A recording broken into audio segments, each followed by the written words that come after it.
नमस्कार मित्रांनो, स्वागत आहे आमच्या YouTube चॅनल टेक मराठी एक्सपर्टवर। तर मित्रांनो, आज दुपारनंतर राज्याच्या जवळपास 20 ते 22 जिल्ह्यांमध्ये तुम्हाला मुसळधार पाऊस पाहायला मिळणार आहे। संपूर्ण माहिती बघण्याच्या अगोदर तुमच्याकडे सध्या कशा प्रकारचा वातावरण आहे नक्की कमेंटमध्ये सांगा, जेणेकरून मला समजेल की तुमच्याकडे सध्या कशा प्रकारचा वातावरण आहे। तर यामध्ये तुम्ही पाहू शकता, यामध्ये सिंधुदुर्ग, कोल्हापूर, सांगली या भागामध्ये तुम्हाला मुसळधार पाऊस पाहायला मिळेल। त्यानंतर रत्नागिरी, सातारा, डोपली या भागामध्ये सुद्धा तुम्हाला मुसळधार पाऊस पाहायला मिळणार आहे। सोलापूर, पंढरपूर, अकलूज या भागामध्ये सुद्धा तुम्हाला मुसळधार पाऊस पाहायला मिळणार आहे। त्यानंतर पुणे, अहमदनगर, रायगडमध्ये सुद्धा पाऊस आहे। त्यानंतर मुंबई शहर या भागामध्ये, त्याचबरोबर पालघर, ठाणे, नाशिक या भागामध्ये, त्याचबरोबर धुळे जिल्ह्यामध्ये सुद्धा तुम्हाला पाऊस पाहायला मिळणार आहे। तर यामध्ये बघितलं तर जळगावमध्ये सुद्धा तुम्हाला हलक्या ते मध्यम स्वरूपाचा पाऊस पाहायला मिळेल दुपारनंतर।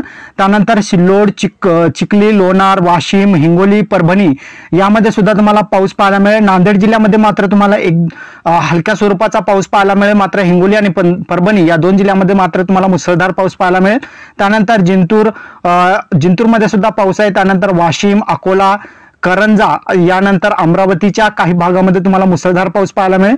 त्यानंतर अकोलामध्ये सुद्धा तुम्हाला पाऊस पाहायला मिळणार आहे। त्यानंतर विदर्भामध्ये बघितलं तर विदर्भामध्ये मात्र तुम्हाला ढगाळ हवामान दुपारनंतर पाहायला मिळेल। संपूर्ण विदर्भामध्ये तुम्हाला ढगाळ हवामान पाहायला मिळेल आणि एक दोन ठिकाणी तुम्हाला हलक्या ते मध्यम स्वरूपाचा पाऊस तुम्हाला पाहायला मिळणार आहे। जास्त पाऊस जो आहे तुम्हाला कोकण किनारपट्टीकडील जिल्ह्यामध्ये आणि मराठवाड्याकडील जिल्ह्यामध्ये तुम्हाला जास्त पाऊस पाहायला मिळेल। त्याचबरोबर यामध्ये पश्चिम महाराष्ट्रामधील जिल्ह्यामध्ये सुद्धा तुम्हाला जोरदार पावसाच्या सरी तुम्हाला पाहायला मिळणार आहे।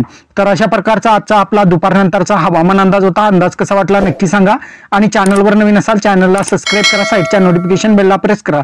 इथेच थांबणे। जय हिंद, जय महाराष्ट्र।